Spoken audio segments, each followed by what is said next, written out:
But trust me, life is 10 million trillion times better with God, because you just feel this peace and like you radiate it. So I obviously, that's why we're here. Like, we want you all to have the best life that you could possibly have. We want you to have heaven on earth. Yeah. And it really starts with your mind state. It starts with your mind. And, you know, it also goes into your dreams. You know, what kind of things do you dream about?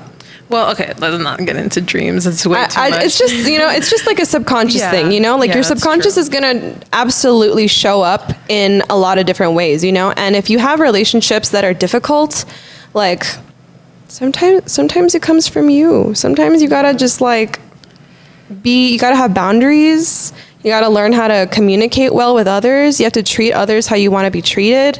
And you just have to be the best human that you can be, because it's really hard out here. It's really hard. It's no joke. Why do you say it's hard? I say it's hard because, you know, emotions are difficult. Like, if you don't have control over your emotions, it's difficult to see the reasons why you end up in situations that you do. Like, for instance, I had a very codependent relationship. I was in a relationship for 5 years. No one needs to be in a relationship for 5 years. Like, at what age? You're so mean. At age, from 8th grade to senior year of high school, I was in the same relationship, and I was in it, and it was a very toxic situation, but I liked it for some reason. It was giving me more than what my parents was. I didn't have God at the time, so it was like I idealized the relationship. I idolized this man, and we were both struggling. Like, it wasn't a good situation for either of us. And it's even harder if you grow up without God. If you grow up without Christianity in your home, without parents that teach you about the Bible, it's even easier to get swept away in the ocean of the world, because you don't have an anchor at all. And also, so basically, I don't know if we talked about this last episode, but like this is the fallen world. So this is the devil's little playground. Yeah. So he chills here. You can have heaven on earth. Yeah, you can have heaven and earth until you actually just go to heaven, and then you'll just have heaven. Yeah. But so in this world, it's very much like, it is his world. So it's chaotic, and it's like scary, and like all the worldly things, they look really appetizing, and they look like the apple that you've ate or that she bit. But it's like, once you start to get out of the sin and out of the worldly things, then like, I don't know, it's just... that's hard. Like, living in the world, that's hard. Yeah, and that's like that's kind of like the way the world is designed, you know? Like, the world as it is, it's like, okay, you have to make money. You have to have money. You have to have a relationship. You have to have a social life. You have to be successful. And all of those things, for the majority of us, it's like we're in survival mode every day. So if you're in survival mode every single day, you're grinding, you're like trying to come up. Maybe like, you know, you grew up with like a family that didn't have as much money, and you're trying to get onto a different level. That's going to consume your entire life. So it's like, where's the time for me to contemplate about myself? Where's the time for me to understand things that I never thought about before about me, that are going to eventually benefit me if I actually did look in that direction? Yeah, but then like, you can do all that, and you can like spend your years like figuring out yourself, like Jackie and I did. But I think there's also like, there's shortcuts, because you don't like, you keep saying, exactly. You keep saying like, I'm going to do this and I'm going to do that. But like, give it all to him. Like, he's going to do this for me. He's going to get my money for me. He's going to go do this, because he's a provider. He's a father. Yes, yeah. So like, maybe your father wasn't like the best. Maybe you never had that relationship where like you had somebody stable in your life, but like, God is going to be that stable force in your life. He's going to be your rock. So like, he's going to change your whole appetite for everything. I got this question. Can we get into our questions or not? Not yet. Yeah, I just want to say one more thing. Okay. Just as long as you keep an open door for God, you keep an open door for him, plus Jesus, plus the Holy Spirit, and they're a package deal. So, you know, the Holy Trinity. Yeah, they all come together. So if you have a curiosity for God, that's enough of a seed for him to plant a tree and for it to grow and blossom. Like, you don't need to start like just tearing up the Bible every day. You don't have to do the most. Like, you cannot get to God through works. Yes. That's in the Bible. You cannot work hard enough so that God notices you and like loves you and appreciates you. Like, he already loves and appreciates you. He loved and appreciated you since the moment the egg and the sperm in your mother's like ovaries became you. So, you know, you're special enough as it is, but all that it takes is you choosing to pursue him, because God is here. God and Jesus are here for everyone. Everyone. Whether, like, I genuinely believe that every person on earth has a moment where they have God, where they like have a moment of like, oh my gosh, Jesus. And it's up to you whether or not you choose to pursue that or not, but he's always going to be pursuing you for the rest of your life. Yeah. For the rest of your life. And it's going to be easier and better for you in the long run to just be like, yes, I choose you. I'm going to follow you. I don't know what that means. I don't know what to do, but I'm going to follow you because I just feel in my heart that it's the right thing to do. Like, that's it. Yep. And That's literally it. Yeah, it's that, and then just have faith. Yeah, have faith. It's Jesus Christ as Lord and Savior, and then have faith. Because, like, we don't want you to be stressed out. So if you have faith, everything's going to work out. Trust me, it is. It will. God is going to provide for you. And it might get a little messy at first, but, like, he's building you up to be like this bold. He's building you up to be the person that you want to be so badly. So it's like, how badly do you want it? Are you going to, like, crumble when somebody pushes you? I know you're not. So you might as well keep on going and keep on going and keep on going, because the payoff is huge. The payoff is huge. He's gonna literally, God, when you choose him, he uproots your old life and he makes room to plant a new one. And anyone can be made new through God. It doesn't matter what you've gone through, what you've done, how bad you think you are. Like, God sees the you that you can be. He sees your potential. He sees your highest self all the time. And we care about his children. Yeah, we care about his children. We care about you guys. We care about sharing the good news, because that's the whole point of Christianity. Christianity is, like, in the Bible, like, one of the things that it tells us to do is to spread the good news, spread the word, spread the gospel. And it's because it's so good. Yeah. It's so good. And when you feel the peace of God, it's just like, you can't, it's unmistakable. It's unmistakable. Yeah, you'll never go back. Like, it's like almost an addiction at this point, but it's like the best addiction to have. Yeah, it's the only idol that's good. Yeah, for real. It's the only God I have in my life. Yeah. But, again, I just want to reiterate, you cannot get to heaven through works. It's through the grace of God, the grace of God. And when you choose to follow God, his grace is on you times 10. And the Holy Spirit is going to be allowed in you. And it's going to keep you from the bad situations. It's going to keep you from the negative people. It's probably going to take some people away from you. It's probably going to remove you from certain situations because they aren't on the same path as you. When you choose Jesus, he takes you on the thin and narrow path, because the pathway to the pathway to hell is wide. It's wide, unfortunately. And that's because Adam and Eve ate the fruit. So, like, it's straightforward when you just choose Jesus.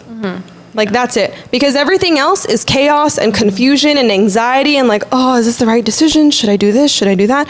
Like, don't worry about that. Just focus on Jesus.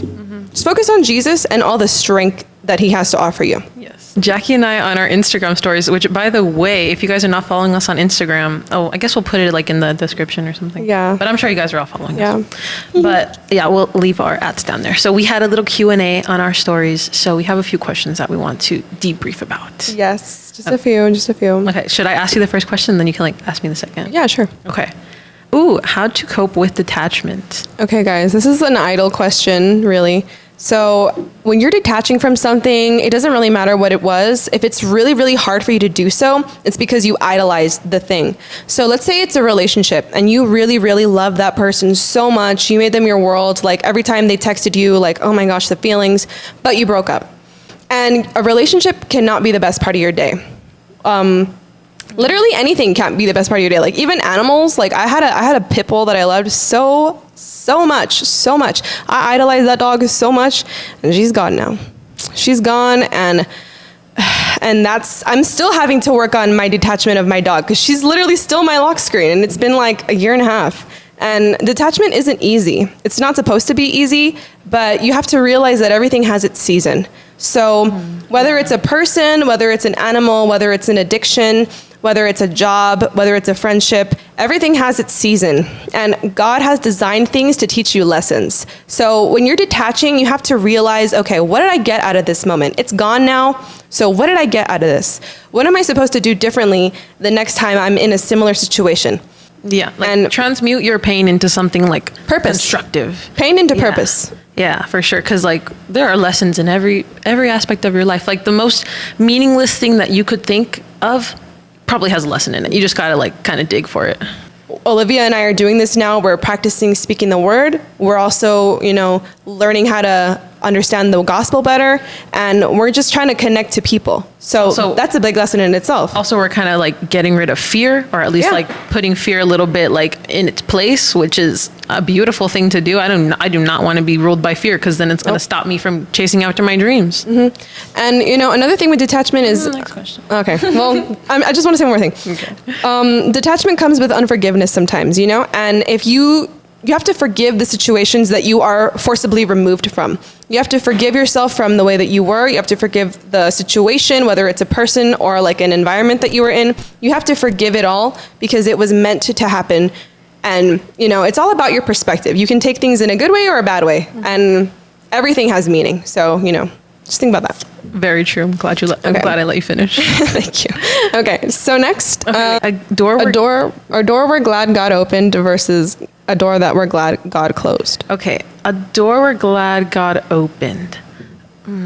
So I recently started on my journey with God. I'm sure he's done a lot for me in the past, a lot of volleyball stuff. I was very good at volleyball. I was a 4-year varsity player, but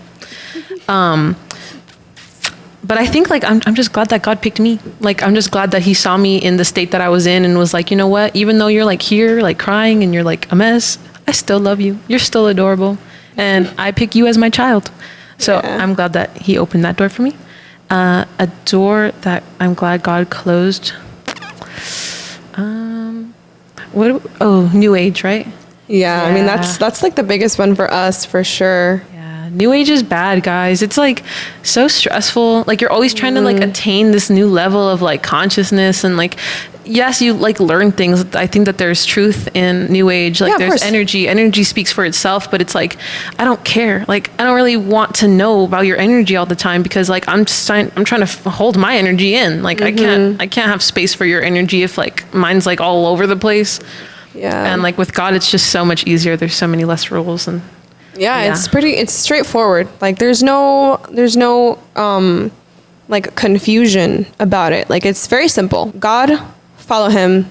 He leads the way. Mm-hmm. Trust him. Yeah, exactly. And with New Age, it's there's this book, and there's this practice, and there's these things that you can do, and there's these the moon phases and spells, and just I could go into it further, but it's just a waste of time. It's honestly too much. It's so much. It's demonic. It's demonic. Yeah, it keeps you from God. It keeps you from the truth, because it wants to make you your own God, and you decide the path, and you decide what rocks you're going to pick, and you decide what dreams you're going to interpret, and you decide what tarot cards you're going to pull. And it's just a bunch of nonsense. Honestly, it's a waste of time. And I'm so glad that God shut that door in my face, and he locked it, and he was like, no, ma'am.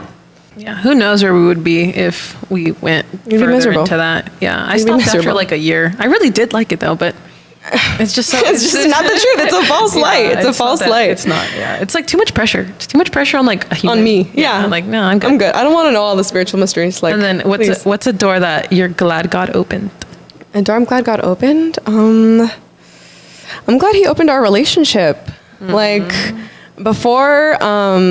Before 2020, we would bicker a lot. We didn't really have a deep relationship that we do now. And it took COVID, it took FaceTime, it took being away from each other to really appreciate each other as sisters. And it's something now that our parents, I know they've been praying on it for years and years, that we would have a deep relationship and we'd be close and we'd be best friends. And it changed my life. I'm so glad that we are the way that we are, and you're the one that really, really understands me. And I'm just so glad that God allowed us to put whatever hardness we had in our hearts away, and we could just connect on this level. I'm so glad that I'm doing Jesus with you.